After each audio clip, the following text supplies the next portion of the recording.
Hello, everyone, and welcome. My name is Dr. Andrea Ryan. It's absolutely such a pleasure to have you here today.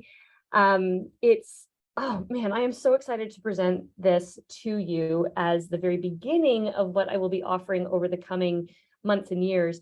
As many of you know, I started a low tox lifestyle course about, when did I launch that? In June? No, early July. And that's been very well received. But what's really exciting is that I have another course planned all about inflammation. And now also I'm tying in the metabolic health component of that. So very pumped to share this with you today and be able to walk you through basically how to improve, or how to, first of all, establish what your metabolic health is, and then how to improve it. I do anticipate that this is going to take approximately half an hour, maybe a little longer, but I hope to keep it to a half hour today for you. I will send out the recording to all of you who would like to rewatch it, or if you are catching the recording, fantastic, welcome. So great to have you here. Okay, so let's walk into, first of all, metabolic health and aging are very tightly linked. So let's talk about what is aging to begin with. Aging has always been thought of as a one-way street. I mean, we know what aging is, but looking at how we approach it from a health perspective. Recent advances in sciences have shown us, though, that we can slow down and even in many individuals reverse the effects of aging. So, we can't control, of course,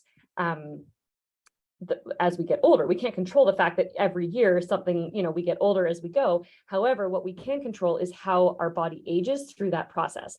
So aging is marked by epigenetic shifts, genomic. Well, actually, let me just go through what each of these means for you guys. So epigenetics is the field of science that looks at the impact basically of your environmental or lifestyle choices on our genetic code. So this is ultimately how our lifestyle impacts our genetics, okay? It's also, aging is marked by epigenetic shifts, genomic instability, an altered ability of our body to absorb nutrients, telomere attrition, mitochondrial dysfunction, cellular senescence, stem cell exhaustion, and dysregulated intercellular communication. So let's go through each of those. Basically, genomic instability refers to any defects in body processes that control the way our cells divide. Telomeres are protective caps on the ends of the chromosomal DNA that we have. So as we age, the telomeres will shorten. However, what we know is that when they reach a specific length, those cells stop dividing and die. What we're seeing now, however, with science is that we can reverse this or certainly slow down that process. Mitochondria, I'm going to refer to a couple of times during this workshop, so it's good for you to understand that mitochondria are parts of your cell. They're made up of individual components in your cell that are basically like the little energizer bunnies. They're the ones that keep things going in your cells. Cellular senescence is the cessation of cell division. So that's when your cells basically stop dividing, either due to, the telomeres slowly getting too short or the caps to those getting too short.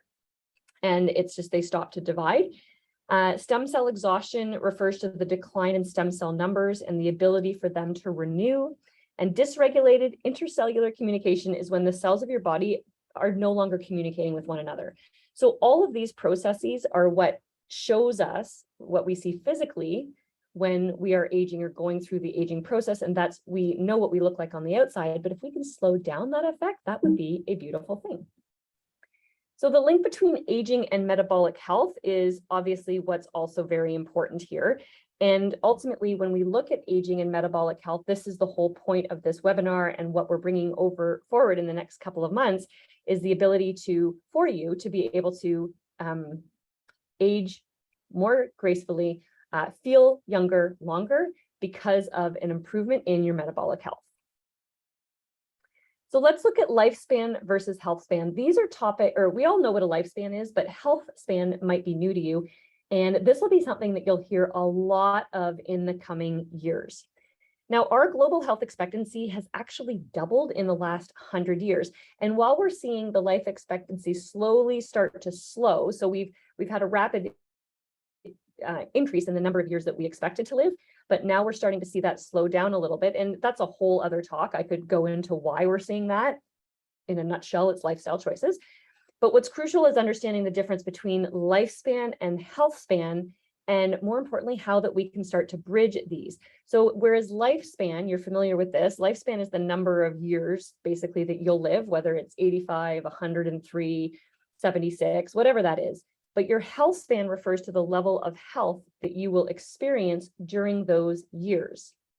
Now, studies show that in the last 7 to 8 years of our lifespan, we tend to have a very low health span, meaning we, chronic diseases have set in at this point, and we're certainly not as agile or as healthy as we were 20 years previous or even 10 years previous. So that last 7 to 8 years, which when you think of it, is a good chunk of your life, why we want to try and bridge the health span or certainly improve upon our health span so that those numbers of years are not as uncomfortable or just not as filled with illness as everything else. So only 20% of our health span is dictated by our genes. The question, of course, is whether or not you're willing to make any lifestyle shifts in order to help your health span match or get at least closer to what your lifespan can be or is. So let's look at metabolic health now, because this is going to be really critical in terms of understanding why we're even going into this whole topic here. Metabolic health is, there's not a long fancy definition. It's really defined by specific numbers when it comes to your health. So you're looking at having ideal levels of blood sugars, triglycerides, high density lipoprotein, you might be familiar with HDL cholesterol, blood pressure, and then your waist circumference. All of this without using medications. So the moment that we start using medications for any of these things, of course, that's going to influence those numbers, and really we're not getting a clear picture. You may be familiar with what metabolic syndrome is. You can see the numbers below as to what would indicate you're in metabolic syndrome, but good metabolic health, your blood pressure should be 120 over 80 or somewhere in that range. Your HDL cholesterol should be under 40 for men and under 50 for women. We need to see low triglycerides, and we want glucose numbers of over 100. Waist circumference can shift based on men and women, but certainly you want to be a smaller waist circumference. And when we're looking at waist to hip ratio, et cetera, this is what's really going to impact our overall metabolic health. So the scary truth, and let's talk into this because this is where we start to get really concerned. Honestly, in North America, and a lot of these statistics come out of the US, we don't get as clear statistics in Canada, but I'm going to lump Canada into this because, truth be told, we're not that much better. Approximately 88% of people in the US have poor metabolic health, according to the National Health and Nutrition Examination Survey that was put out by the CDC. Now, I've also seen numbers as low as 92% of people have poor metabolic health. So the chances of you falling into that category are pretty high. And I'll be totally honest, I know I fall into that category where I don't have as great a metabolic health as I could. I'm carrying around a little bit of extra weight. I'm not a big sugar person, but I know that there are massive improvements I can make when it comes to my overall health and well-being. So poor metabolic health indicates, are you guys ready for this? That you are likely pre-diabetic. So type 2 diabetes is a lifestyle-related disease, of course. And so when we see that, we're seeing that when we have that poor metabolic health level, that you're lingering, your numbers are going to be getting very close to being pre-diabetic. So if that's not a bit of a kick in the butt, I hope it is. With regards to that as well, you have to know that about 64% of Canadians are either overweight or obese, and 80% of Americans are overweight or obese. Some other statistics are that 60% of Americans have one chronic condition, 42% have more than one, and 12% have 5 or more chronic conditions. Now, this was a 2014 study. We're going into 2020, or at the end, second half at least of 2022. So my guess is that those numbers are much, much higher. I'd be surprised if they're not, but our numbers aren't getting any better anytime soon. So we really want to focus on our overall health and well-being. Now, most people assume that if we're diabetic or pre-diabetic, especially when it comes to type 2, that there's going to be some level of obesity or certainly being overweight. And yes, that is higher in the diabetic population. However, 2/3 of quote unquote skinny people are also metabolically healthy. We call it a skinny fat, where they may be appearing slim. However, the actual body composition of themselves is not considered lean. They're actually a larger body composition. Third and foremost, it is 100% treatable and preventable by hacking your lifestyle. And this is where, guys, I get so bloody excited because I love to see how people can shift their health in the positive direction and actually make a difference within, believe it or not, a short period amount of time. I'm not talking hours, days, even weeks, I'm talking months, but the impact you put into your life now, when you look down the road, 6 months of work now is going to be dramatically impacting your health long-term, and you'll get into the like a better mindset and routines and rituals so that you're doing so much better come that 6 months, and you're going to want to stay on track with much of what we're doing. So why would you even want to improve upon your metabolic health? As I said earlier, you are going to feel younger longer. You will feel better in your physical body, and your mind-body connection will be significantly improved. Here on the right are just a couple of things that we note when your metabolic health improves: a stable and sustained energy throughout your day, sharper memory and recall, a stronger desire and endurance to do exercise, improved ability to burn fat and maintain a healthy weight.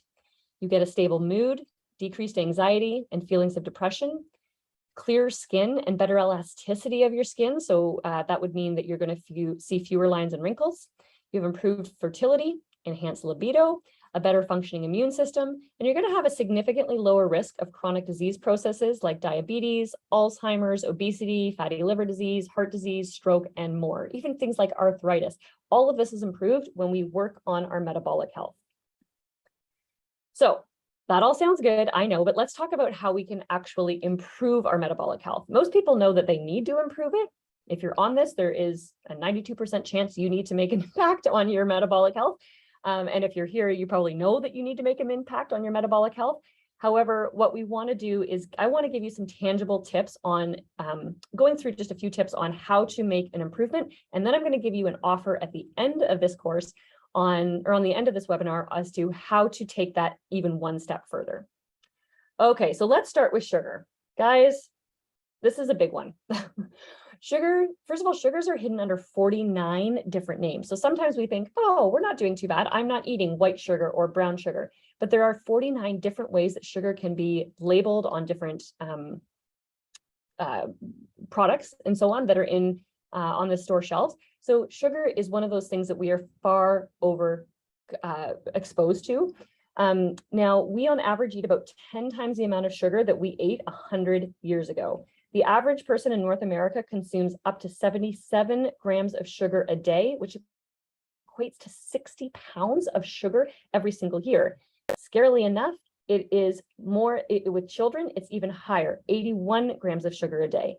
Now, this is over 3 times the amount of sugar that we should be getting. Now, listen, I'm not trying to demonize it because truthfully, I think sugar, I mean, it tastes good. I get it. We as a human, as humans, we're driven by sugar. It's something at some level we need a little bit of it in our system.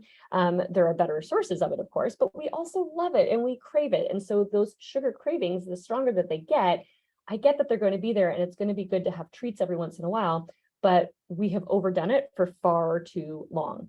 So sugar drives fat storage, and the addiction that we get causes our brain to want more hits, which of course will increase our weight gain. Insulin sensitivity decreases the more sugar we consume. So let's talk a little bit about insulin here. Insulin is a hormone that's made in your pancreas, and it helps your body use sugar for energy. So you probably remember hearing this growing up, right? Everyone was like anti-sugar, which is a good thing, don't get me wrong. Somehow we flipped into anti-fat, which is really the wrong way to go with everything here. However, we were very much anti-sugar and being careful with reduced calorie diets, et cetera, et cetera. The challenge is that we took a lot of processed foods that we loved and just took the sugar out of them, put a bunch of crappy sugar alternatives into there, and just even got us more sicker. But ultimately, what we want to look at is that insulin is going to help use your body, going to help your body use sugar for energy. Insulin sensitivity refers to how responsive your cells are to insulin. Improving your insulin sensitivity can help you reduce insulin resistance and the risk of many diseases, mainly including diabetes, okay? So the higher the sensitivity you have to insulin, the better as your body knows how to process blood glucose more effectively. So we wanna not only reduce the sugar intake, but we want to increase our insulin sensitivity so our body knows how to do better. Okay, let's look at protein. So protein is crucial in the formation of muscle, which is a major driver of metabolic health. Recently, it's become clear that dietary protein plays a key role in regulating both metabolic health and longevity, and the both quality and quantity, specifically the amino acid composition of dietary protein, mediates metabolic health. So what do I mean by this? What I mean is that the more protein we consume, first of all, it holds us satiated longer, so you will be less likely to get those sugar spikes, so it's going to help mediate your blood sugar and your insulin response. It's also going to keep you fuller longer. Fats and proteins are what your body wants. It's what it craves. I know I've noticed that as I age, my kids still are very big on sugar. They love sugar. They are always like, oh, can we have treats and so on. I get it. That's the stage that they're in. But you notice as you get older, you may not crave sugar as much and you go towards things like proteins and fats. That's because your body does so much better on proteins and fats. And a note, when it comes to sugars, a lot of people think, oh, well, I'm not a sugaraholic or anything like that. But if you love carbohydrates, my friend, you are still addicted to sugar, because carbohydrates, especially those heavily processed carbohydrates like bagels, muffins, bread, tortillas, all of that stuff breaks down as sugars in your body. So you might not be thinking like I'm eating sugar or treats or sugary snacks, but you're still getting a lot of sugar the more processed carbohydrates you eat. So an overall, I should say, daily protein intake ideally is between 1.4 grams to 2.2 grams per kilogram of body weight. This is going to differentiate between men and women, but if you are not eating a lot of protein, and a good number to aim for is about 100 grams of protein a day. And you might think, God, that's a lot of protein.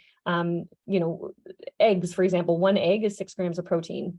Include the yolk in that. You don't want to get rid of the yolk. The yolk is good. It's a good source of fat, and you want both the egg yolk and the white. So, 3 eggs in your morning breakfast is a good 18 grams of protein. So that would be one way to start off your day really well. And just adding protein into your dietary choices throughout the day. I'm going to make a note here. Animal protein, preferably organic, is going to be best. I know there's a big push towards plant protein. I understand that if morally you have make that decision for yourself, that's up to you. But I really absolutely firmly believe that animal protein is the way to go. Good sources of animal protein is best.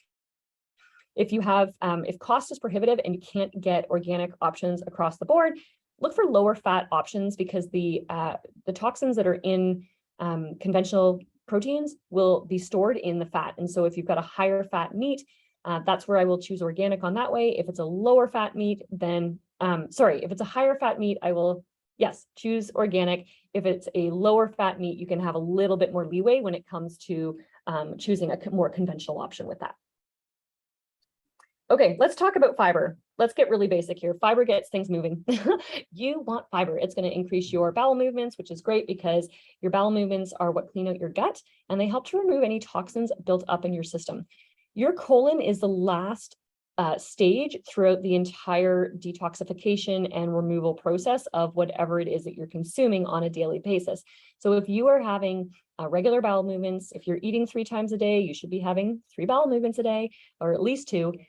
This is something that you want to increase. So getting more fiber, when we look at fiber, this is, and carbohydrates, going back to carbohydrates and sugars, we get carbohydrates and fiber from a variety of fruits and vegetables.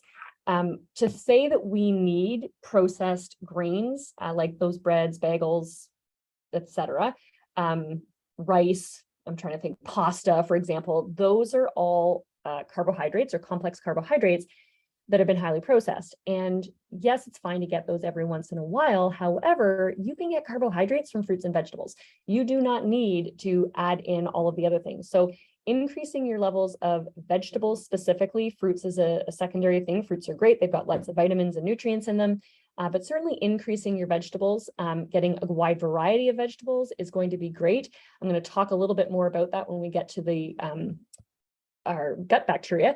And then if you need a fiber supplement, I've been taking a fiber supplement lately. I do 1 a day in a glass of water. It's non-gritty. It's the doTERRA version. I absolutely love it. I'm obsessed with it. It tastes delicious. My husband loves it. and he doesn't love any of that stuff. So it's just to say it, and it really helps with that whole process. So you want to increase your fiber.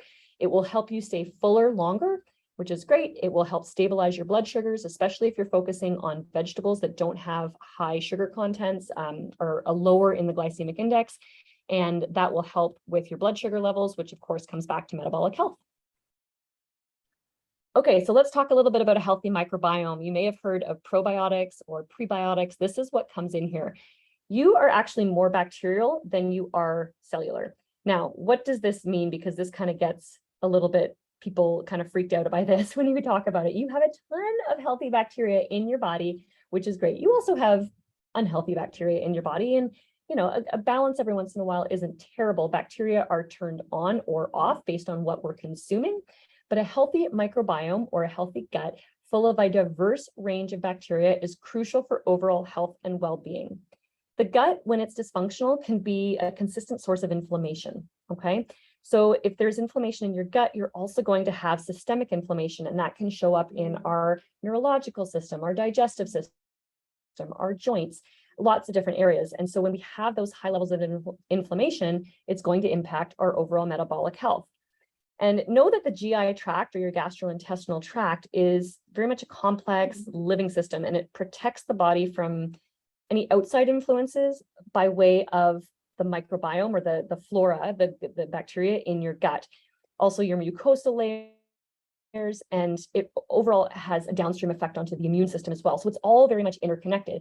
In fact, you are very high in your nervous system. We think of the brain and spinal cord, also very high in nerve endings in your gut. So they're all connected to ensure that everything's there.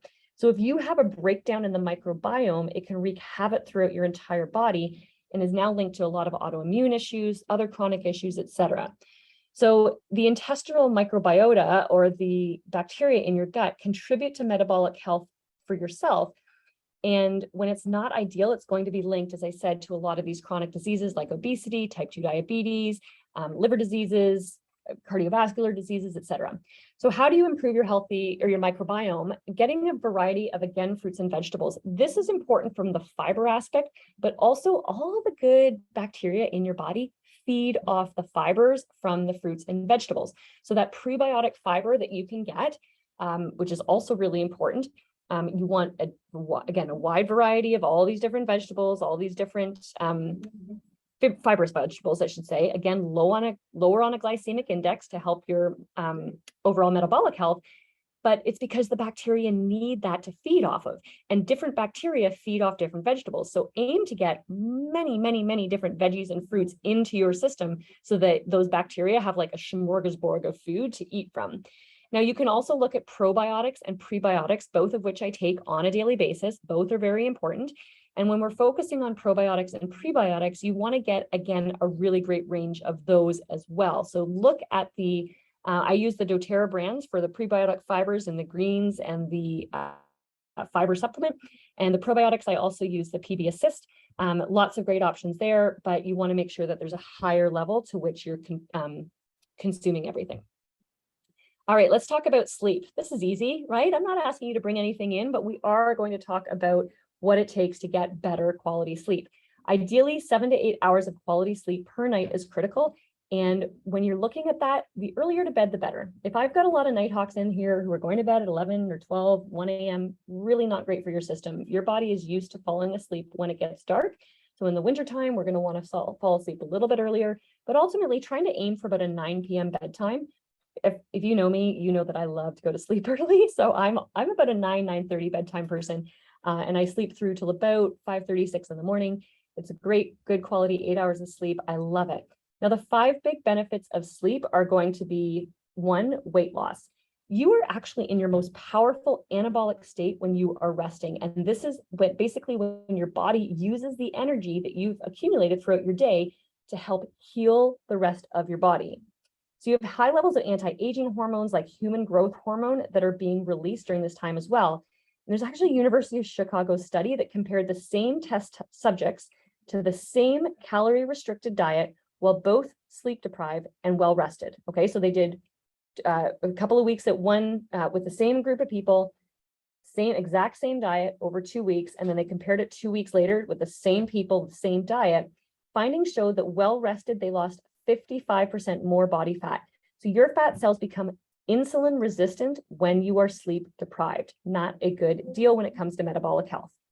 Number two, cognitive performance is improved. Another study they studied the doctors and noted that they make 20% more mistakes when sleep deprived and are 14% slower in response time. So it's really critical to not only for your weight loss, but also for cognitive performance. Your brain health also improves.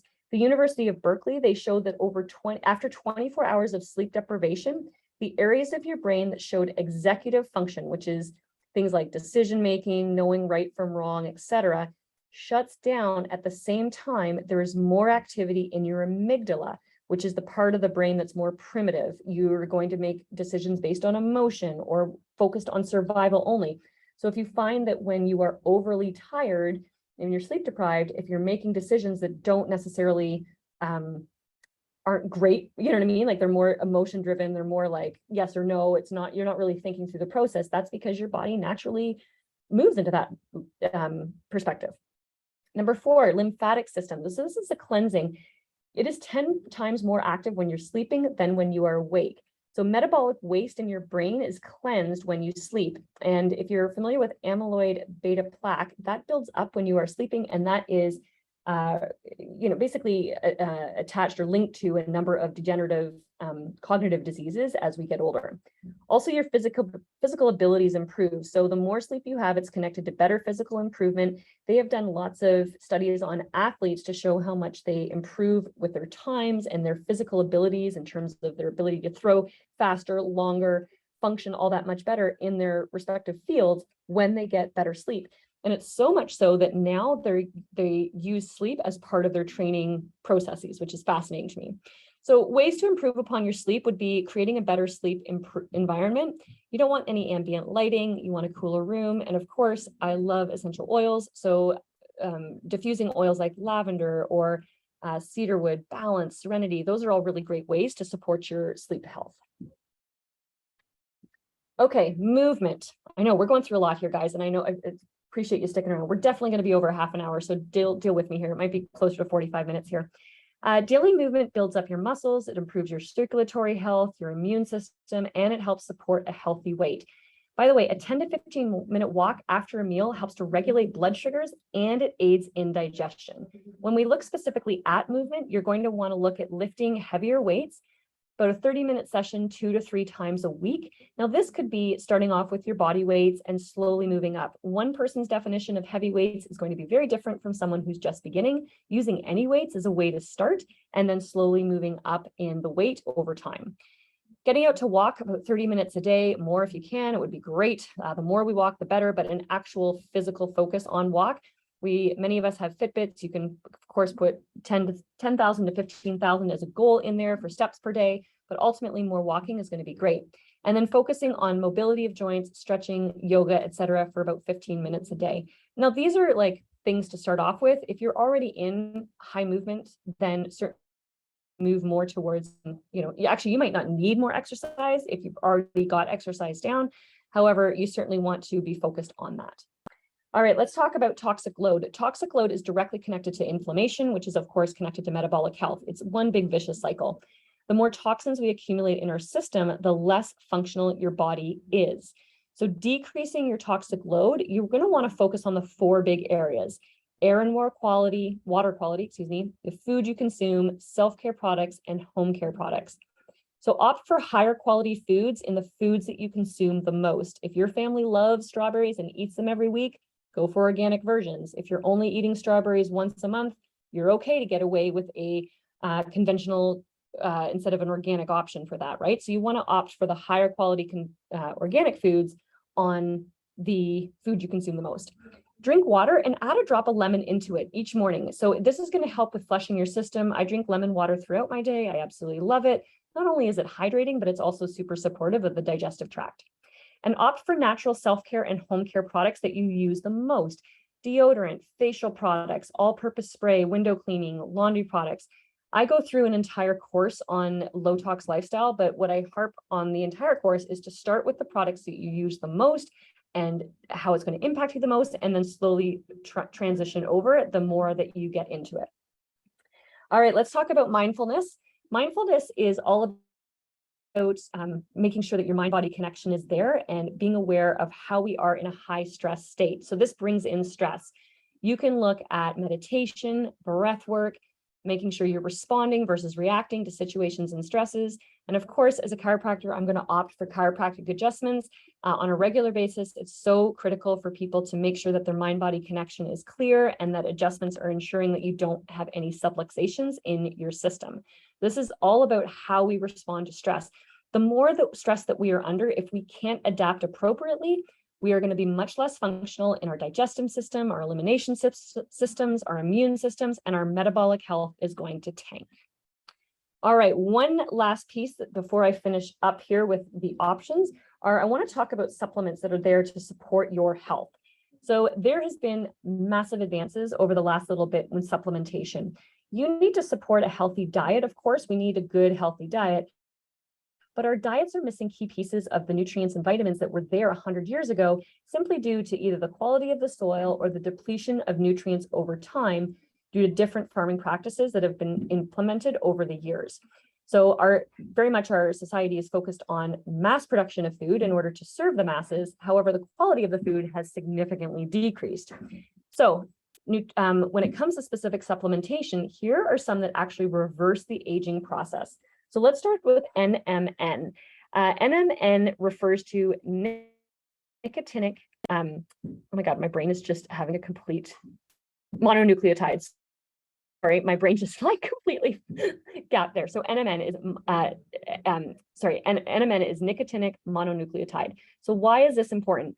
NMN is a precursor to NAD+, which is a coenzyme present in all the cells in your body that are living. Our levels of NAD+ plummet to less than 50% by middle age, and they start at the age of 22 to decrease. So if we can boost our NAD levels, it increases our insulin sensitivity, boosts mitochondrial function, and helps our health span get much closer to matching our lifespan. So NAD+ levels can be increased by supplementing with NAD precursors like NMN, which again is nicotinic mononucleotide. So taken orally, NMN is rapidly absorbed and converted to NAD+. There are lots of studies out there that shows that supplementation with this increases NAD+ biosynthesis. It suppresses age-related adipose tissue inflammation, enhances insulin secretion and insulin action. It improves mitochondrial function and improves neuronal function or your nervous system function within your brain. Massive. Now let's go on to collagen. Collagen is specific for increasing muscle mass and your metabolism. It improves your skin and hair, it reduces joint inflammation, and it helps with digestive tract issues. Then we have essential fatty acids. We know things like omega-3, 6s, and 9s. These are really critical in the inflammatory response to different stimuli in our environment. Omega-6s are very high and pro-inflammatory. We need to balance that really beautifully with omega-3s and omega-6s. Whole food nutrients are going to be basically making up whatever your diet you can't get from your diet. We can't just simply take a whole food nutrient and then ignore our nutrition, go to McDonald's or eat crappy foods all the time. You really need to balance it out between the two of them. You need a cellular health supplement in order to support everything from a perspective of your mitochondrial function, your cells in general. Vitamin D is really critical, especially if you're in places like Canada. 6 months of the year, we just simply don't get enough sun exposure to be able to get vitamin D naturally. And then digestive enzymes are going to help break down whatever foods we do eat and help with the absorption of a lot of the nutrients that we can get. So those supplements are going to be really critical. Now, here's the fun part. I'm going to show with you what doTERRA is bringing into their place or what they're launching in September. Now, we know that the essential fatty acids, whole food nutrients, cellular health, we don't have vitamin D, but you can get vitamin D elsewhere, and digestive enzymes. We already have that with doTERRA. But the cool thing, guys, is that we are now ready to introduce a whole new product line called Metapower, or PWR, which stands for Personal Wellness Reset. So this is this new line. It's coming out in September. You'll notice that there are a number of products. I'm going to break these down really quickly, and then I'm going to show you what we are offering as a team that I will help co-lead starting in September to get you really excited and pumped out for how to use these products and also use every other component that we talked about when it comes to improving your metabolic health. So Metapower, the metabolic blend, if you're familiar with doTERRA products, this is very reminiscent of the Smart and Sassy or Slim and Sassy line that will actually be discontinued in September and instead be replaced by Metapower. They basically reformulated it, and you're going to see a switch over to this. The Metapower inhibits fat cell maturation, it helps to curb cravings, and it helps support metabolic health. You'll notice it comes in an oil, it comes in a beadlet, in the gum, and in a soft gel. Also, we have the Metabolic Assist. So this is going to decrease post-meal glucose spikes, supports healthy insulin sensitivity, supports healthy blood sugar responses, and it stabilizes your energy levels throughout the day. This is basically, it's going to impact how your body responds to carbohydrates as you consume them. Really, really critical and so important. We're super pumped with this. Then we have the, and with this, you also notice that NMN we talked about earlier is in the supplements as well. Metapower Advantage is our collagen blend that's coming out. Now, this is going to be a marine-based collagen powder. It's going to promote healthy biological aging and improves your health span, activates longevity genes, it improves cognitive function. I'm sorry, this is the product also that has NMN. I made a mistake earlier with that, sorry. It supports lean muscle and connective tissue, and it improves skin elasticity and firmness. So that will be a powder that you add into a drink and you can take that way. It has that powerful NMN, which is the precursor to NAD+. So here, just very quickly, are some of the leaders in doTERRA were able to try out this system. The feedback from this has been absolutely phenomenal. We've seen everything from people feeling more energized, feeling younger, their skin is improving, people are seeing a difference in their waistline, they're seeing a difference in their desire to exercise and have much more energy with regards to that. I'm not going to be able to go through all of these, and I know I'm based on my time, but just know that the feedback has been phenomenal. All right, so let's introduce this 6-week challenge. Beginning this fall in September, you can join us on a 6-week challenge that is going to focus on the 4 pillars of metabolic health, specifically nutrition, mindfulness, movement, and supplementation. Now, this is not about maintaining a healthy weight. It's also about feeling and functioning better on a bigger level. And in the 6-week challenge, we're going to be doing it within a community. So that's going to improve your connections to other people. It's going to increase your ability to sustain yourself throughout this, knowing that you've got other people going through it at the same time. So here's what expected, and this is what we will be needing for you to participate. So you have to have a doTERRA account. Now, we are likely going to open this out to people that are not necessarily our customers. However, you do have an account within the Oil Love community. We would love to be able to take care of you. If you do not yet have a doTERRA account, by all means, please text me. You can see my number below. Send me a text right now, and I will help you get started with some products that you're going to need ahead of time. We're going to announce that more. I'll get to that in just a second. You're going to want to make sure that you are willing to make a commitment to monthly doTERRA orders for specific supplements. We're going to get you on the Metapower line and give you some other supplements in September that you're going to want to order so that your body is prepped for when you start the program in October. We're going to give nutritional suggestions. We're going to give daily movement suggestions, daily mindfulness practices. We'll have all of that in an easy to follow checklist that you can go every single day with. Lastly, we're not ready to launch this quite yet. We will be closer to September. So I want you to keep an eye on your inbox in the coming weeks for an invitation to be part of this challenge. I will be emailing out everyone that was on this call and all of my customers. I'll also be announcing it on social media along with the other individuals on our team who are going to be leading this with me. Oops. All right, friends, that is it. I'm so excited to be walking you through this, and I'm honored to be a part of an incredible group of people, all who have incredible talents to be able to support you through this process. So I cannot wait to see you. Again, if you have not yet started with doTERRA, please give me a text at 705-230-9197, and I will make sure that I get that sent out to you as soon as possible. We'll get you started with it. Just going to check the chat box here. Oh, you're so welcome, Sherry. It's an absolute pleasure.